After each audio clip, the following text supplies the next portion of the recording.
I remember the silence more than anything else.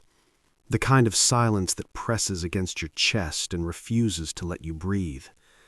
My wife had barely been laid to rest, and yet the world around me had already moved on, faster than I was ready for. The house felt empty, colder somehow, even in rooms where the heater was still running. Her perfume had begun to fade from the hallway, her laughter was gone, and without warning, so was my place in the life we had built together. For over 20 years, I had given everything to that company. Late nights, missed anniversaries, birthdays celebrated through video calls.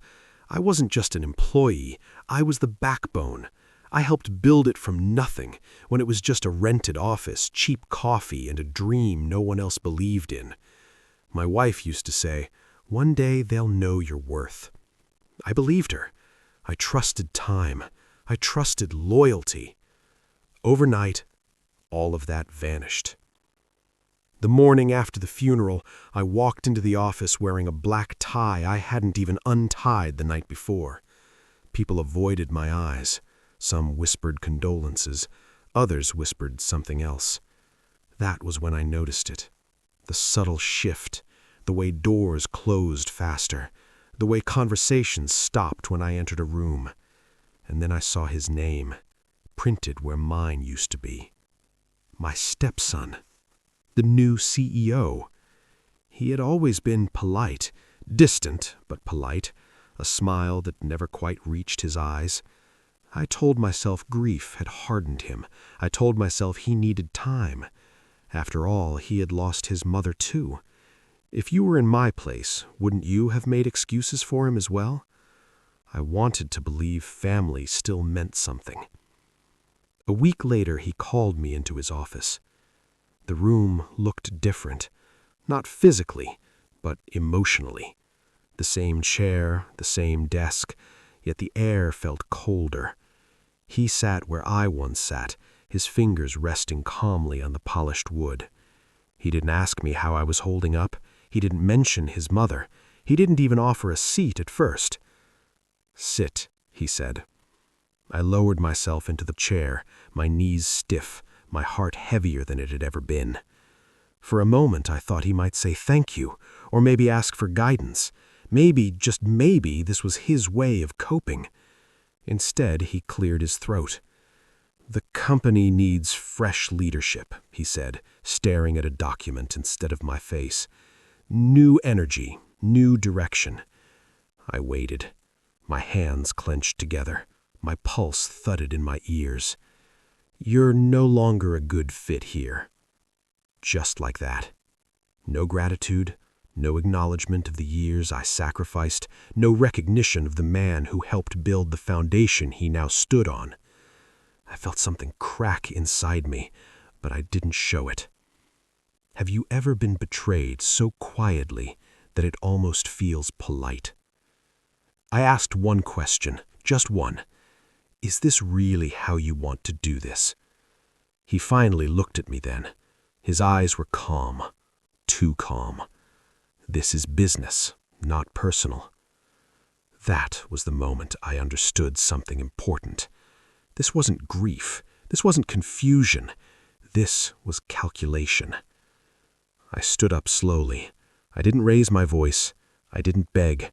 I didn't remind him of the promises his mother once made me. I simply nodded and walked out. What he didn't realize, what no one in that building realized, is that companies aren't held together by titles or signatures. They're held together by people, trust, quiet understandings, decisions made when no one is watching. And I was still holding more pieces than anyone knew. As I stepped outside, the cold air burned my lungs. My phone buzzed with unanswered messages, bills, condolences, silence. The world felt like it was closing in, and for the first time in my life, I had nothing left to lose. That night, I sat alone in the dark living room, staring at the spot where my wife used to sit. Her voice echoed in my mind. "Be patient," she used to say. "Time reveals everything." I whispered back into the silence. I hope you're right. Because somewhere deep inside me, something had shifted. Not anger, not rage, something colder, something quieter. And as the days began to tick by, I realized this story wasn't ending with my firing. It was only beginning. The days after I was fired didn't rush past me. They dragged themselves forward, slowly, deliberately, like they wanted me to feel every second of what I'd lost. Morning came without purpose. Nights arrived too quietly. I woke up out of habit, reaching for a phone that no longer mattered, checking emails that would never come. For the first time in decades, I had nowhere to go. People assume revenge begins with anger, shouting, threats, destruction, but that's not how it really starts. Revenge begins with observation. I began to notice things I had ignored for years. The silence of my house wasn't empty anymore. It was sharp. It gave me space to think, to remember, to connect dots that never mattered before, but mattered now.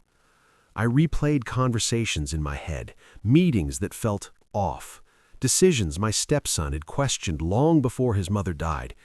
The way he watched me, not with respect, but with patience, as if he was waiting for his turn. Had this been planned longer than I wanted to admit? One afternoon, my phone rang. I almost didn't answer. It was Mark, one of the senior partners, a man who had stood beside me when the company nearly collapsed years ago. "They're panicking," he said quietly, without greeting. "Who is?" I asked, though I already knew.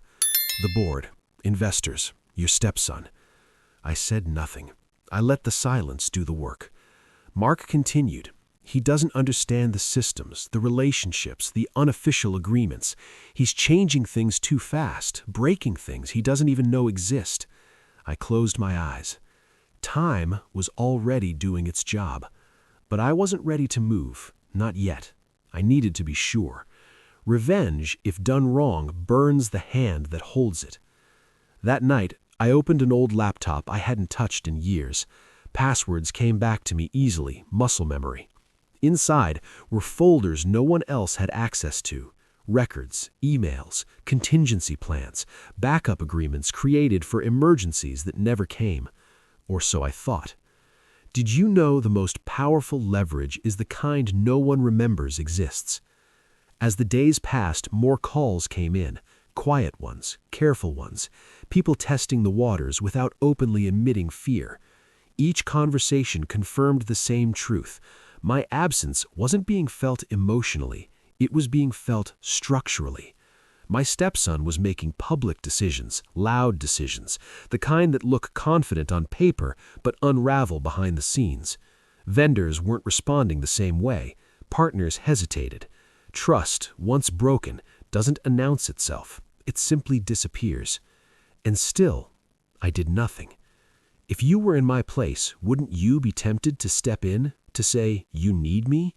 I wasn't. Because I remembered my wife's voice. Calm, certain. Let people reveal themselves. One evening, I drove past the office building without stopping. Lights were on late, too late, a sign of pressure, of desperation. I imagined him inside, sleeves rolled up, surrounded by numbers he didn't fully understand, pretending control while everything slipped through his fingers. For a brief moment, I felt pity. It passed. Grief does strange things to a person. It softens you in some places and hardens you in others. I wasn't becoming cruel. I was becoming clear. The real shift came when I received an email that wasn't meant for me, a forwarded chain, accidentally sent, or maybe subconsciously intentional. It mentioned an audit. My heart didn't race. It slowed. An internal audit meant scrutiny, questions, digging. And digging, if done carelessly, always uncovers more than intended. I leaned back in my chair and stared at the ceiling. The clock was ticking now. I realized something important in that moment. I didn't need to attack. I didn't need to expose anything myself. All I had to do was stop protecting him. For years, I had quietly corrected mistakes before they surfaced, redirected attention, smoothed conflicts, shielded the company and him from consequences. That shield was gone, and without it, he was standing exactly where he had pushed me, alone. Before going to bed, I asked myself a question, one I want you to think about too. When someone takes everything from you, do you owe them a warning? I turned off the light without answering, because deep down, I knew the truth. Pressure changes people. It doesn't announce itself loudly. It seeps in quietly, through sleepless nights, rushed decisions, forced confidence. I could feel it spreading through the company, even from a distance, like a slow-moving crack beneath the surface. The calls became more frequent. Not desperate yet, but strained. Voices that once sounded certain now carried hesitation. Questions disguised as updates. Updates disguised as excuses. Everyone was circling the same truth without saying it out loud. Something was going wrong. And for the first time since my firing, I allowed myself to step closer, not into the building, but into the shadows around it. I met Mark for coffee. Same cafe we used to go to after late board meetings. Same table near the window. He looked older, tired. "He doesn't listen," Mark said after a long pause. "Anyone who disagrees gets sidelined. Anyone who questions him gets replaced." I stirred my coffee slowly, watching the surface settle again. Fear creates obedience, not loyalty. Mark nodded. "That's the problem. Loyalty is what held everything together." Then he hesitated, leaned in, lowered his voice. "There are rumors," he said, "about your departure. He's been telling people you were outdated, that you were holding the company back." I felt the sting, but I didn't react. Reputation is fragile. Once doubt enters, truth has to fight twice as hard. "What else?" I asked. Mark exhaled. "He signed off on a major restructuring, cut support teams, rushed a merger, ignored compliance warnings." I stopped stirring. That wasn't arrogance anymore. That was recklessness. That night I couldn't sleep, not because of anger, but because of clarity. I realized something then that I hadn't allowed myself to admit before. This wasn't just about me. This was about everything I had protected for years. I opened my laptop again. This time I didn't look at files. I looked at people, contacts, names tied to favors I never cashed in. People who trusted my judgment, not because of my title, but because of my consistency. I sent no messages. Yet. 2 days later, the first crack went public. A deal fell apart, not quietly, publicly. Headlines didn't scream, but they whispered enough to be noticed. Stock dipped, not dramatically, but noticeably. That's how it always starts, small enough to dismiss, big enough to remember. I drove past the office again that night. This time only a few lights were on, fewer cars in the lot. I sat across the street, engine off, watching a building that once felt like home. Have you ever watched something you built begin to reject itself? I saw him through the glass, my stepson, standing alone, phone pressed to his ear, pacing, gesturing sharply. The confidence he wore so easily before now looked rehearsed. For a moment I wondered if he'd call me. He didn't. Instead, I got a call from someone else. Linda, legal. Her voice was careful, too careful. "I shouldn't be calling you, but things are moving fast, and not in a good direction." "What kind of fast?" I asked. "Internal reviews, external interest, regulators asking questions." I closed my eyes. The audit wasn't just happening, it was expanding. "They're looking for scapegoats," Linda added quietly, "and your name has come up." That was the moment something inside me hardened, not into anger, into resolve. For years I had absorbed blame quietly, redirected scrutiny, took responsibility so others wouldn't have to.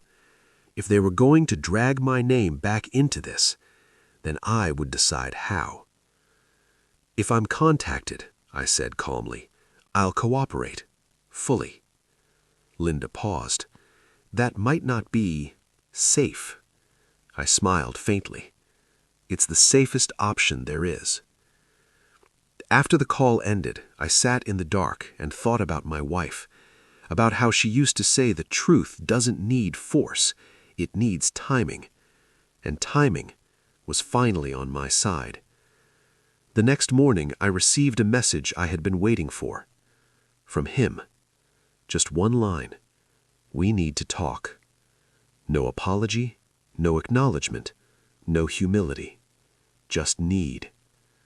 I stared at the screen for a long time. "If you were in my position, would you answer?"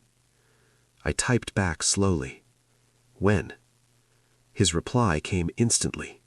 "Today." I leaned back and let out a breath I didn't realize I'd been holding. I arrived earlier than necessary. Not because I was eager, but because I wanted control over the moment before it controlled me. The conference room looked the same as always. Glass walls, neutral colors, a space designed to feel open while hiding everything that mattered. I chose a chair facing the door. An old habit. When things go wrong, you should always see them coming. When he walked in, something was different. The suit was expensive, perfectly tailored, but confidence doesn't come from fabric, it comes from certainty. And his was thinning. His shoulders were tight, his jaw clenched as if he was holding something back. He looked like a man pretending not to drown while water crept up his chest. He didn't offer his hand. "I didn't think you'd show up," he said. "You asked to talk," I replied calmly. Silence settled between us. Heavy, intentional. The kind of silence people use when they're deciding who holds power. He started talking immediately.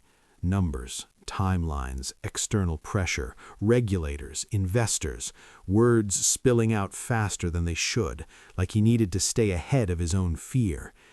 "They're questioning decisions that were made before I took over," he said carefully. "Deals you were involved in." There it was, the quiet shift of responsibility. I leaned back slightly. "Are they questioning them or uncovering them?" His jaw tightened. "This isn't the time for word games." "No," I said softly. "This is exactly the time." He finally looked at me. Not the way he used to, dismissive, impatient, but differently, measured, cautious, like someone reassessing the value of a piece he thought he had already removed from the board. "I need your help," he said, not proudly, not confidently. Need. Not respect, not remorse. Need. Have you ever noticed how humility only appears when arrogance runs out of options? I didn't answer right away. I let the pause stretch, let him feel what waiting actually feels like. "I fired you," I said at last, "1 week after my wife died." He shifted in his seat. "That wasn't personal." "Of course it was," I replied. "You just told yourself it wasn't." He opened his mouth, then closed it again. No defense came. For years, I fixed problems before they became visible. I redirected blame, smoothed conflicts, protected this company and you from consequences you didn't even know were coming. I stood and walked toward the window, looking down at the street below. Cars moved steadily. People lived their lives unaware of how quickly power can disappear. You wanted authority without responsibility, speed without understanding. When I turned back, his face had lost color. "So what do you want?" he asked. That question hung in the air longer than anything else. Revenge doesn't always ask for blood. Sometimes it asks for truth. "I want nothing," I said. "I'm not coming back. I'm not fixing this. I'm not standing in front of regulators to protect you." His eyes widened slightly. "You're making things worse." "No," I corrected. "I'm just no longer making them better." I picked up my coat. "But if they contact me," I added, "I'll cooperate fully. I'll tell the truth. Not my version, not yours, just the truth." He swallowed. "Which truth?" I met his eyes.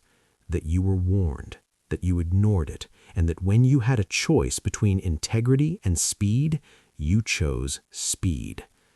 I didn't wait for his response. I walked out. That afternoon, things began to shift visibly. A partner froze negotiations. Legal teams started sending questions in writing, not calls, not favors, paper trails, the kind that don't disappear. This time, my phone rang differently. Not with panic, with caution, with respect, with people asking for clarity, not damage control. And I gave them exactly that. Nothing exaggerated, nothing hidden. That night, sitting alone, I realized something important. Revenge doesn't feel loud. It doesn't feel dramatic. It feels quiet, final. I didn't celebrate. I didn't smile. I waited. Because when systems fail, people look for someone to blame. And when protection disappears, exposure follows. Before sleeping, I checked my phone one last time. There was a message from him. Typed, deleted, never sent. I didn't need to read it. I already knew what was coming next. Weeks passed, and the pressure didn't ease. It intensified. Every decision he made now carried the weight of unseen consequences. Contracts that once sailed smoothly were suddenly delayed. Partners hesitated. Vendors questioned timelines. The company I had built was showing cracks, small at first, then widening in ways even he couldn't ignore. I watched quietly, from a distance, from whispers, from the occasional call. I didn't intervene.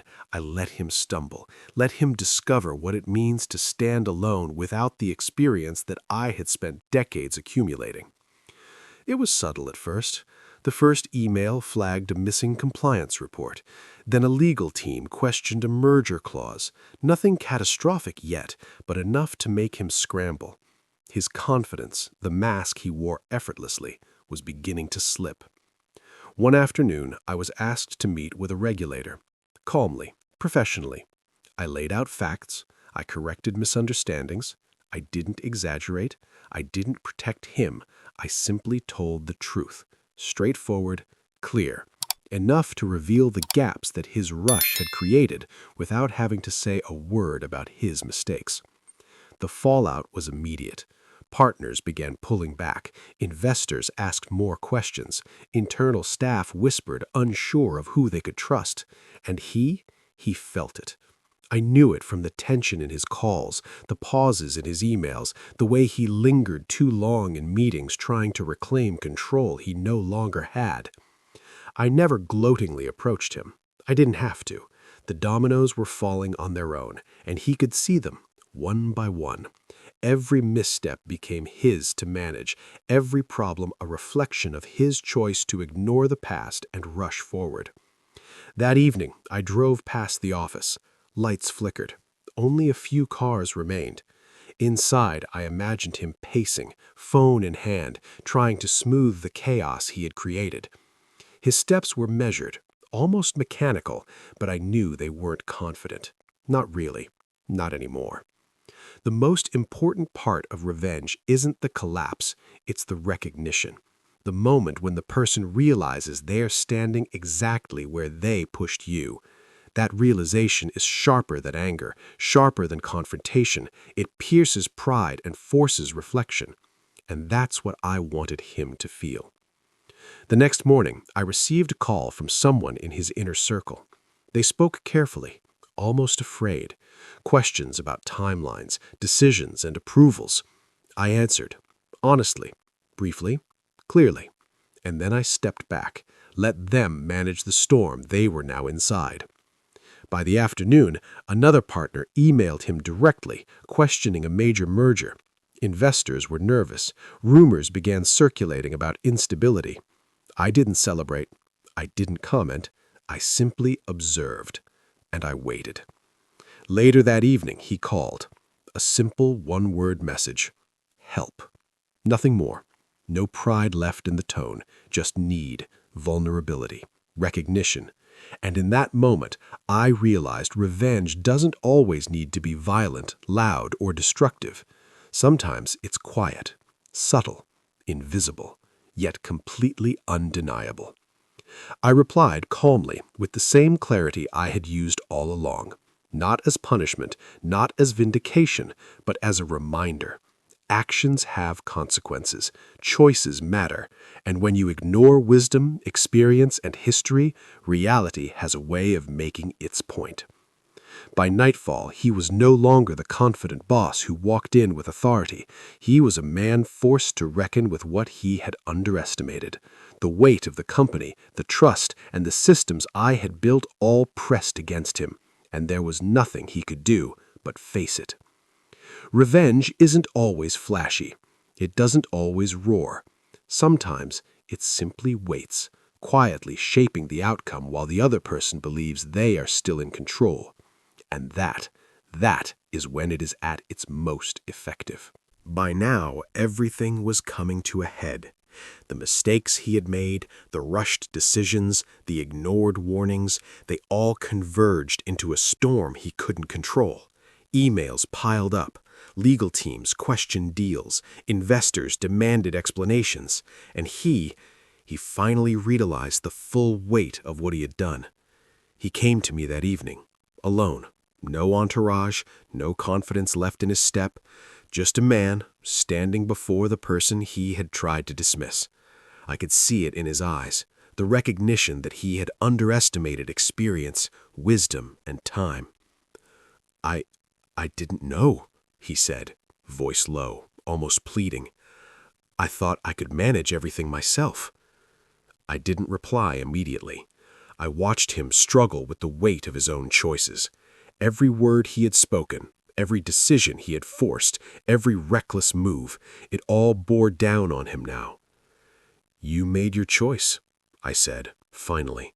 You chose speed over patience, ambition over understanding, authority over integrity. And now you're facing the consequences. He swallowed hard. There was no excuse left.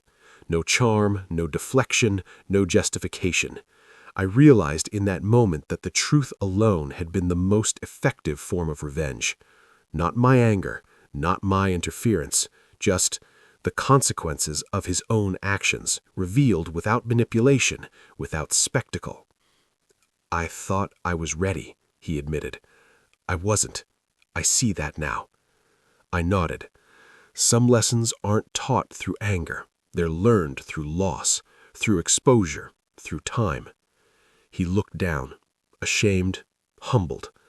I didn't offer to save him. I didn't offer forgiveness. Not yet, because some truths require space to settle, and some people need to find their own footing before redemption becomes possible. As I walked away, I felt a calm I hadn't experienced in weeks. The company was still standing, but the fragile balance had shifted. The systems I had built, the relationships I had nurtured, the foundations I had reinforced, they had all survived, despite his missteps, and that was enough. I reflected on the quiet power of patience, of observation, and of restraint. Revenge isn't always loud. It doesn't require confrontation. Sometimes it is the patience to let someone reveal their own weaknesses that delivers the most profound lesson. Watching him come to terms with reality, without me having to lift a finger, was a reminder that time is the ultimate equalizer. By the time night fell, he had retreated into himself. Calls stopped coming, decisions were made more cautiously. He had learned that authority without understanding is fragile, and I had learned that true power is often quiet, measured, controlled, and invisible to those who believe they are in charge. I sat in the quiet of my own home, thinking about my wife, about the years we built, and about the subtle ways that life enforces justice.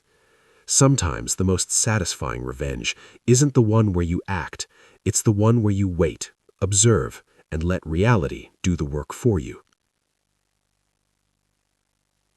And in that silence, I finally felt at peace, because some lessons aren't given, they're revealed.